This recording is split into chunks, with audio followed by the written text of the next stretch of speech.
All right, hold on. We're on my crappy mic. I'm going to switch over to my good mic in just one sec, guys. Sorry about this. Hope everybody is doing well, though. Sorry about the little technical difficulties to start off. There we go. All right, now we should be on our good mic. Sorry about that, guys. There we go. Welcome in, everyone. Let's try that one more time to this pregame tailgate show for Denver Broncos versus Los Angeles Chargers. I'm your host, Gage Madrid. Just like I was saying in my little spiel there, this is a critical matchup for the Denver Broncos to keep our playoff hopes alive. This is going to be one where Broncos country is going to need to show up and show out at SoFi Stadium. We always seem to show up really well whenever we play in Southern California. Broncos country has such a large presence down there, so I'm really hoping that we're able to make things loud and hard for the Chargers offense. The Chargers are a very vulnerable opponent. We'll go over that in just 1 second. Let's go ahead and say hi to everyone. Welcome in Antelope, welcome in Mark, welcome in Broncos fan. Sorry about the technical difficulties to start off. All right, guys, going ahead and jumping right into it here. I thought we'd go ahead and look at where the playoff standings are as we sit in the beginning of the 11 o'clock window for games. So I'll go ahead and transition over here. Miami Dolphins entered today as the number 1 seed in the AFC. Baltimore Ravens as the number 2 seed, Chiefs as the number 3 seed, and Jacksonville Jaguars as the number 4 seed. So those are our 4 division leaders as things sat entering this morning. Cleveland Browns currently at the number 5 seed. They are winning over the Jacksonville Jaguars 21-7. Indianapolis Colts, who I believe are still trailing to the Bengals. Yes, they are 28-14. So that's a good thing there. They're currently, or I'm sorry, not the Cincinnati Bengals, Jesus Christ. The Indianapolis Colts, yeah, sorry, I cannot think today. And then the Houston Texans, they are currently holding the number 7 seed after getting the win over the Denver Broncos with a 7-5 record. They are also trailing right now to the New York Jets, 14-6. So things are actually in pretty good shape here for the Denver Broncos today, but we've got to take care of our own business when it boils down to everything. If we don't win today against the Los Angeles Chargers, our playoff odds drop down as far as the single digits. So this is a critical win for the Broncos to keep their season alive. Basically, the only game that the Broncos can afford to give at this point in time is the game against the Detroit Lions. So this is one where we're going to have to go into Los Angeles and really put on a statement showcase victory. I'd like to personally force the firing of Brandon Staley for the Chargers. That would be awesome. So this is one where we haven't won at SoFi Stadium since its existence. We are 0-4 at SoFi Stadium right now. So the Broncos are looking to get their first victory on the road in the Justin Herbert Chargers era. Antelope says the key to victory is Russell Wilson needs to have a big passing day. The Chargers' pass defense is awful. Yes, we will go ahead and talk about that. I've got PFF grades and rankings for pretty much every aspect of this game. We'll go over that in just 1 second. We've got David in the house. Gage, how are you, my friend? I am doing absolutely well. Ravens are losing, Antelope says. Yes, they are, to the Los Angeles Rams, 22-20. That one's a bit of a shock, honestly. The Rams have been playing some really good football over the last couple of weeks. And then we got David saying the Bears are currently winning. Yes, they are, over the Detroit Lions, 19-13. Another one where the Bears have been playing some pretty decent football over the last couple of weeks. So we're starting to see the winds of change in December blowing in the NFL.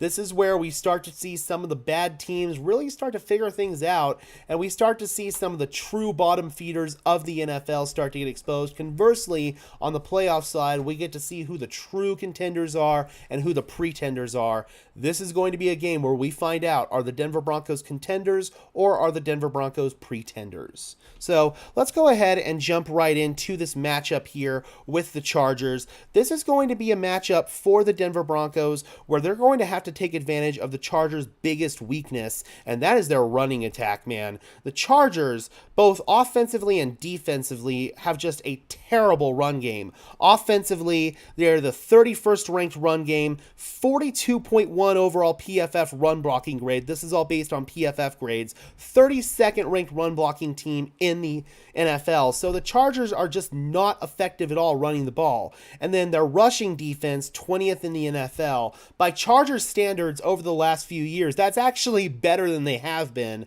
but it's still a below average run defense. So both offensively and defensively, the run game is the weakness here for the Chargers. So offensively, the Denver Broncos are going to want to establish the run game. They're going to want to take advantage of this really weak Chargers run defense. Samaje Perine is active today, which is really good news, although he's more of a receiver out of the backfield than anything else. Javonte Williams is going to hopefully have a big day today. Wouldn't be surprised at all if this is finally the game that Jaleel McLaughlin rips off like a 75-yard run or something like that. That would be absolutely awesome, considering how porous and weak this Chargers defense is up front, especially. Their pass rush is decent, but interior defensively is just awful for them. They are just weak as hell up front. The Broncos are hoping to take advantage of that today. I would love nothing more than Russ going for 250 yards and 3 touchdowns. What's funny is that we beat both the Packers and Bears, and the Lions are losing so far. Yeah, man, if we could go into Detroit next week and pick up that win against a really vulnerable Lions team, man, I wouldn't be surprised at all if undefeated isn't out of the question. But of course, first we have to take care of our own business this week against the Chargers, and that starts with, in my opinion, establishing the run game. But by converse, we can also establish the play-action game, and that's where Russell Wilson has seemed to thrive. I'm hoping we can finally see one of those deep shots to Marvin Mims. Those have been non-existent for several weeks now. Our passing game had some issues against the Houston Texans, but they did, in my opinion, improve as the game went on. I'm hoping that we don't sputter out the gate in this game. I'm hoping that we can go on a nice methodical drive where we integrate plenty of the run game, but also a couple of nice deep shots off play action. That, in my opinion, is how the Broncos passing game is going to thrive today. Antelope says, 1-0 this week. Exactly. That's the mindset that the Denver Broncos have got to embrace, and it's just going 1-0 every single week. It's almost like every single week is a playoff game for this Denver Broncos team.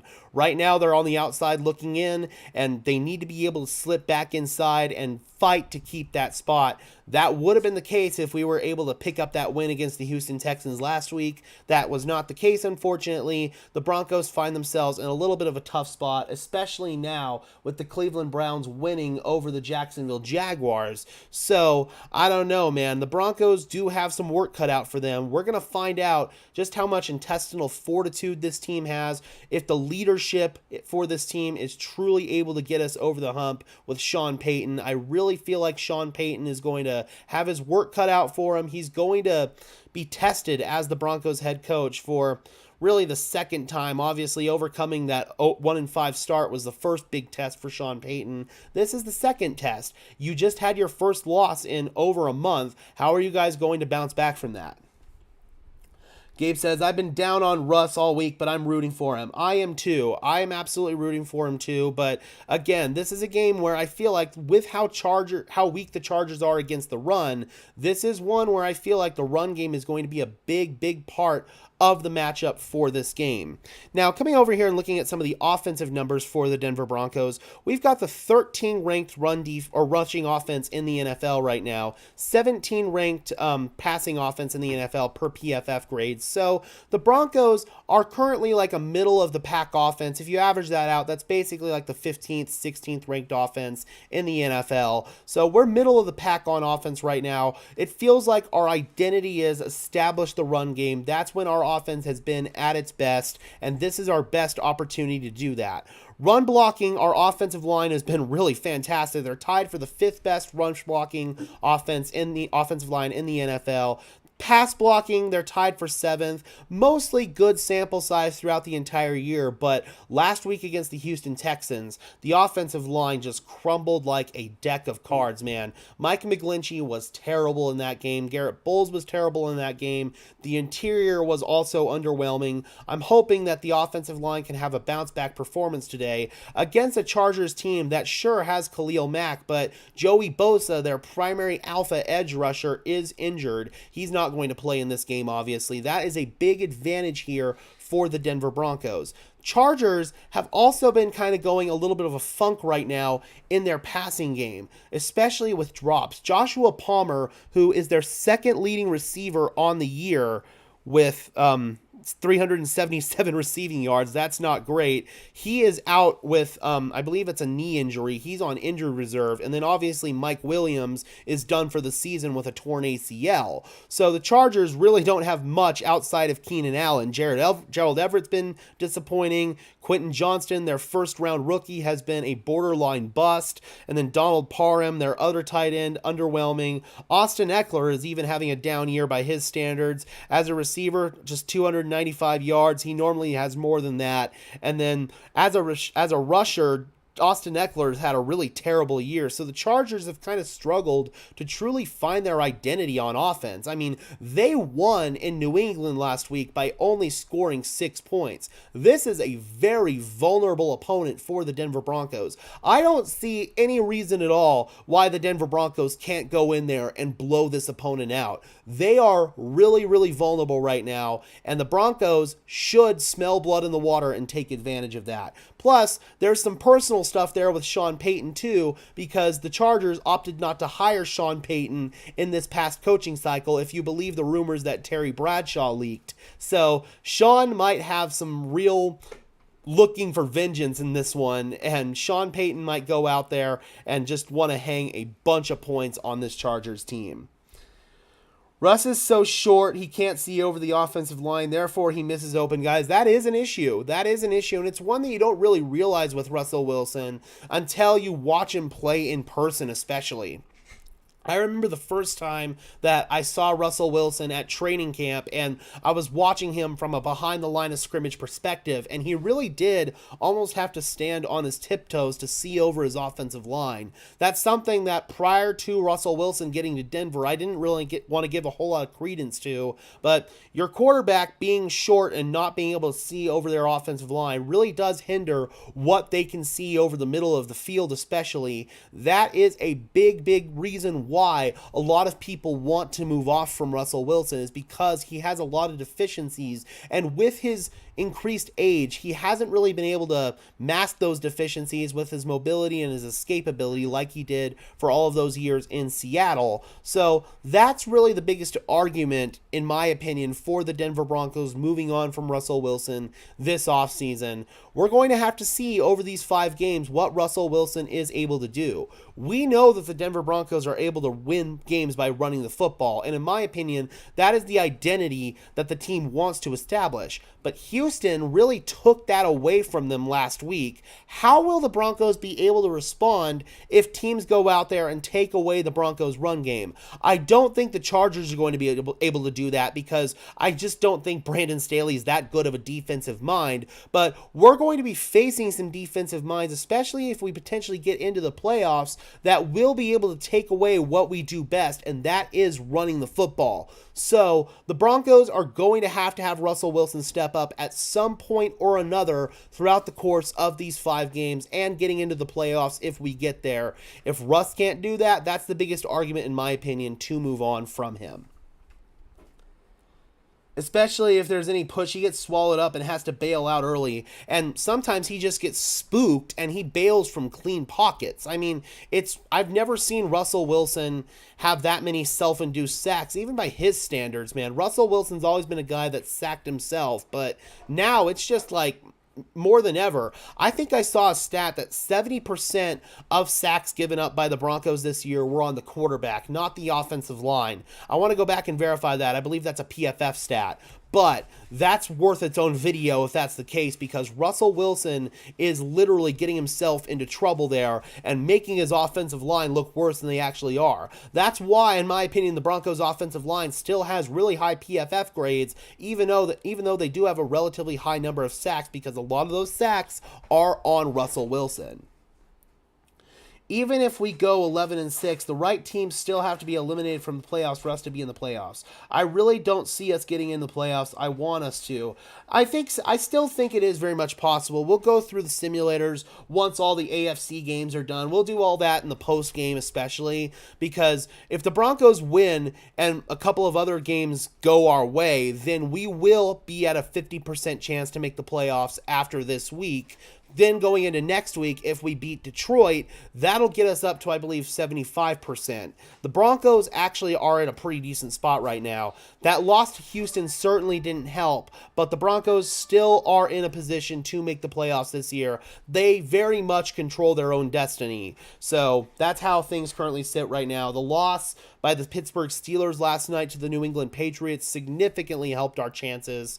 Then obviously we've got Cincinnati, who's currently beating the Indianapolis Colts. That's a big advantage for us. And then there was another one as well, the Jets beating the Texans. So right now, the Broncos actually have quite a bit of luck on their side heading into this matchup. We've got Exotic for $4.99. Thank you so much for the super chat, my friend. I think Sean will do some misdirection. Judy will have eyes on him all game. Maybe a Mims breakout game. Will we return to ground and pound or air it out? Like I talked about, I think the Broncos will return to ground and pound, but if they can get Judy involved in the misdirection game, utilize him as eye candy, maybe run the fake jet sweep to him and then the play action reverse over to Marvin Mims. I know those reverse to Marvin Mims aren't really working, but if you're doing like a double reverse with him and Judy, maybe one of those guys could get lost, or maybe just play action deep shot with a fake sweep to Judy. There are many different ways that you can utilize Judy as eye candy, or even Cortland Sutton, who's obviously been our number one target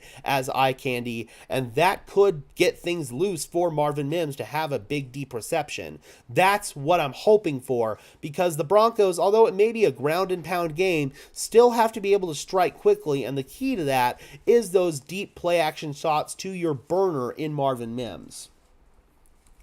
I heard the same stat from Nick Kindle, I think. Yeah, that might have been where I saw that stat, was Nick Kindle's Twitter. I'll have to go and look at it again, but Nick Kindle's really savvy when it comes to those kind of stats, so that might be where I saw it. I'll have to go verify it. It's doable to make the playoffs, but we're not winning the Super Bowl. Absolutely not. This is not a Super Bowl team. I don't think we have the quarterback that's going to get us to the Super Bowl, let alone win us a Super Bowl. But I definitely think this is a playoff team. Just getting that monkey off the Broncos' back would be a big win for this team, in my opinion. I respect you, Gage, but I wholeheartedly disagree with the offensive line piece. We were supposed to be dominated in the run game. What happened to that plan? I mean, it's over the last week, yeah, we saw him go away from that, but the large sample size here, the numbers are telling us that the Broncos offensive line is winning up front in the run game. Maybe they aren't utilizing the run game more to the extent that they should, but the numbers are telling us that the Broncos offensive line is winning up front in the run game, and to be honest, the tape has told us the same thing, save for really the Houston game.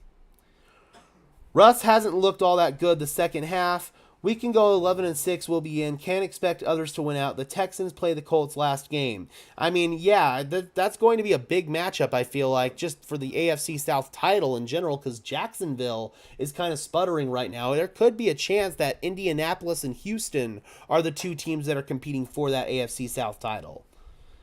We barely got by with our run game. Now, not how this team was designed to operate, especially when Patrick went down. There have been so many times where Russell has pressure immediately after snapping the ball. Yes, there is, but let's just be honest. That happens for all 32 teams. Offensive line play just isn't all that great right now. On the whole, the Broncos' offensive line has played well enough for this team to win. Way too many times Russell Wilson has gotten himself sacked. That's a problem. The numbers and the tape will both back that up, that a majority of sacks that have been taken by Russell Wilson this season are on him, not the offensive line. I love Russ, but I'm not afraid to point out the flaws in his game, and that's one of the biggest flaws in his game, and one of the reasons why I am personally leaning towards moving off from him. He had a couple of games where he was kind of changing my mind, but then it fell all back down to reality in that Houston game. Who knows? Maybe he has another stretch of 5 games where he proves to me that he can be our quarterback moving forward. I don't necessarily know if it's on his current financial terms. I think that a restructure might be coming in the offseason, or just a complete tear up of his current deal and just sign him to like a 2-year deal with some guaranteed money. Allow the Broncos to transition into the quarterback of the future, with Russell Wilson being that bridge quarterback. I think he'd be on board for that plan personally, but we got to get better production out of Russell Wilson for these 5 games for me to even consider that plan right now. I don't always look at the numbers. I watch the tape. I watch the tape of every single game. And yeah, in the Houston game, it hasn't been all that great, but on the whole, this offensive line has actually performed well up to par. The numbers and the tape will tell you that. I'm someone who looks at tape above numbers, but again, this is what the numbers and the tape are both telling us. Javonte has been leaving some yards on the field. He's still not all the way back. I would definitely agree with that. That's something that even his just yards per carry average will tell you. I feel like sometimes he won't hit a cutback lane. There's just a lot of things with Javonte that I feel like next year he'll be a lot more comfortable, and I feel like we'll really see the true Javonte Williams back in his second year coming off of an ACL. I think that Javonte playing at the level he is just in year 1 coming off an ACL, it's not anything amazing, but it's certainly beyond what I expected, for sure. I don't people. I'm not sure what you're trying to get at right there, DH. But yeah, so if we come back over here and we take a look at some of these other PFF numbers, defensively for Denver, I have asterisks pretty much on all of these because the Broncos' defensive numbers are all going to be skewed thanks to that Miami game. Their rush defense is still one of the bigger weaknesses on this team. They still get mauled up front way too often with the interior defensive line. Zach Allen, although he's been pretty decent in pass rush, I think he's been a little disappointing as a run defender. Mike Purcell, Jonathan Harris, Matt Henningsen, all of those guys have really struggled up front. And the Broncos currently have the 24th graded run defense according to PFF. Their pass rush is at 26th. I think that's gotten better over the course of the season, but it's kind of fallen back to reality over the last couple of weeks. And then coverage, this is one where I just feel like this is a very misleading stat because they've got the 31st ranked coverage grade in the NFL according to PFF, but that really is because we gave up a 70 burger to the Miami Dolphins. You look at, especially since we made the change to go to Jaquan McMillan at nickel, ever since PJ Locke has been the starter at safety, the Broncos secondary has really begun to gel. And if you were to look at their coverage grades from just the last few weeks, that would look a hell of a lot better. But since we gave up a 70 burger, we're going to have one of the worst coverage grades in the NFL for the entire season, even though I don't think that's a true reflection of how the Broncos are playing right now in their secondary. People thought we traded for Peyton Manning. Russ has always needed an elite run game. Most good teams have balance, and the truth is we don't win run game during that streak without Russ. I absolutely agree we don't win one game during that streak without Russ. Russell Wilson has done well enough for the Broncos to get out of this funk and become a playoff contender. But is Russell Wilson the quarterback that's going to win the Denver Broncos a Super Bowl? I don't think so. Sorry. He's got to get the ball out today, or Mack will get to him if he holds it forever. Oh, yeah. Khalil Mack is somebody that could absolutely feast.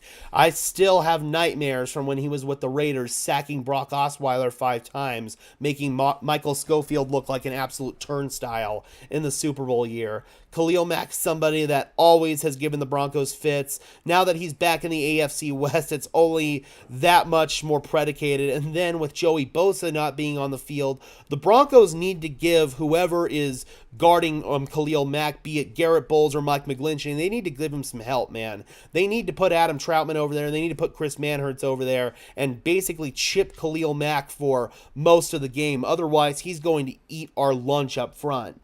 We have to win most of most to all of our remaining games to be in the playoffs. Really, the only game that the Denver Broncos have to give is the game against the Detroit Lions. They could give that game and still realistically make the playoffs because the Lions are in the AFC. But outside of that, the Broncos have to win all of their AFC matchups, so they have to sweep the Chargers, they've got to beat the Patriots, and they've got to beat the Raiders, which I personally think is very realistic because all four of those teams are vulnerable right now. But by the same token, we've seen a bit of a resurgence from the Patriots over the last week, the way that they really went in and dominated the Pittsburgh Steelers. So hopefully the Patriots don't come in with a similar kind of game plan against the Denver Broncos. Of course, Bill Belichick's always going to at least have a decent defensive game plan, if nothing else. Although their offense has had their issues throughout the year, their defense has still been pretty rock solid throughout the year. So that might be a tough matchup for us. But this Chargers team is super duper vulnerable right now. I really think we could realistically sweep them.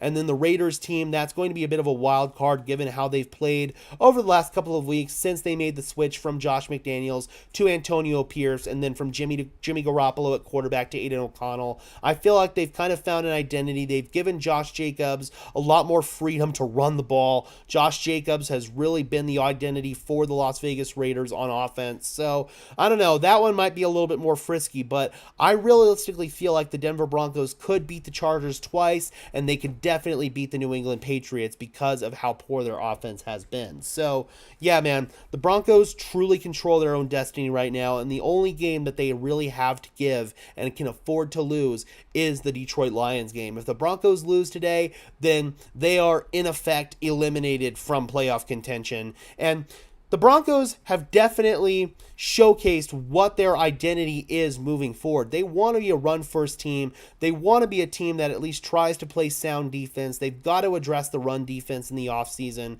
They've got to address some pieces in the secondary, especially safety. Who knows? Maybe PJ Locke is the answer long-term, but I'm more willing to bet that the Broncos might draft a safety pretty high to pair alongside Justin Simmons. Second boundary corner spot also needs to be addressed. And then tight end, that's a big piece on offense that I feel like is going to have to be addressed. Offensive line, I don't necessarily think we're going to see very many changes unless Lloyd Cushenberry departs in free agency. The Broncos are probably going to make a pretty significant push to re-sign Lloyd Cushenberry this offseason. Mike McGlinchey we're stuck with for financial purposes through next year. There's really no moving off from him. So I think the Broncos are really going to try to keep the same five guys together on the offensive line. The question becomes, what do they do at quarterback? Do they move off from Russell Wilson? Do they try to bring someone in through the draft? Do they try to bring in like a J.J. McCarthy? Do they try to move up for somebody like Jaden Daniels, Drake May, Caleb Williams? The Broncos still have a lot of questions throughout these next 5 games that they have to answer. But mission number 1 for this team is try to go 4-1 at bare minimum and make the playoffs.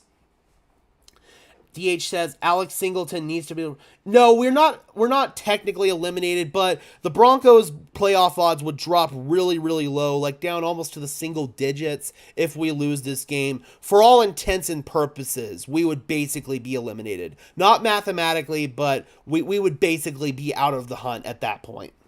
Alex Singleton needs to be replaced. I definitely agree. Numbers tell you he's good too. High tackle numbers. Some stats are empty in my opinion. I agree. One stat that I definitely feel like is an empty stat is tackles, especially from an off-ball linebacker, because a lot of those tackles could come beyond the line of scrimmage. That is absolutely a stat that I feel like is empty. There are many raw baseline stats that are empty, and PFF grades are far from a perfect stat. There's no such thing as a perfect stat, but it is a grade that's based off of tape, and so that's something that I'm a little bit willing to give more credence to than just some raw numbers. Like a lot of raw passing numbers like passing yards, passing touchdowns, touchdown interception ratio, all that stuff, I don't give a whole lot of credence to. I want to see your tape. I want to see what your overall passing grades are, stuff like that, before I just look at the raw numbers. So I absolutely agree that there are a lot of numbers that are raw numbers that you shouldn't take seriously,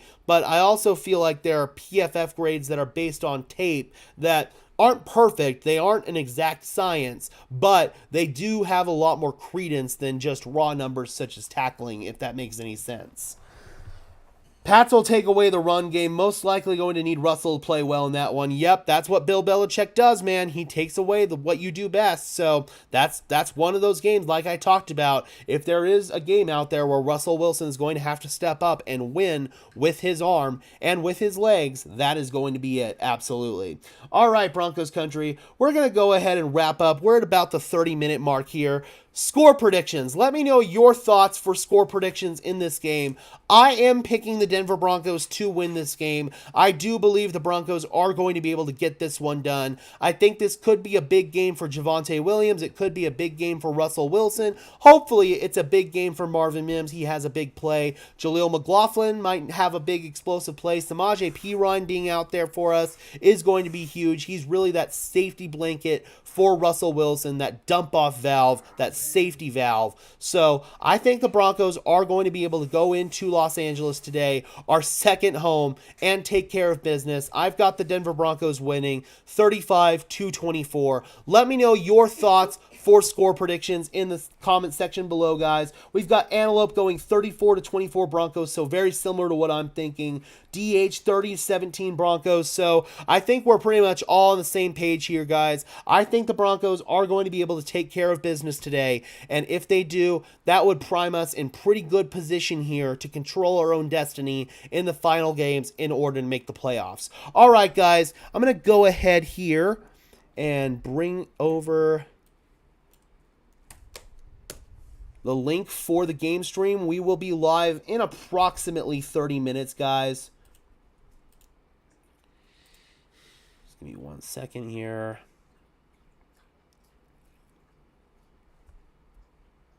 If you guys haven't tuned in for one of our game streams before, they are a lot of fun. We have live play-by-play, commentary. We'll do some live film study if necessary. All kinds of fun at the Denver Broncos Syndicate game stream. So let me go ahead and link that. All right, Broncos country, before we dip out of this stream, though, please be sure to leave a like on this stream, as well as subscribe and ring the notification bell next to the subscription button. It really helps us out, helps tell YouTube's algorithm to push us out, and helps us get seen by more and more members of Broncos country, just like you and me. And until next time, guys, I will see you at the stream. I'm your host, Gage Madrid, saying peace out.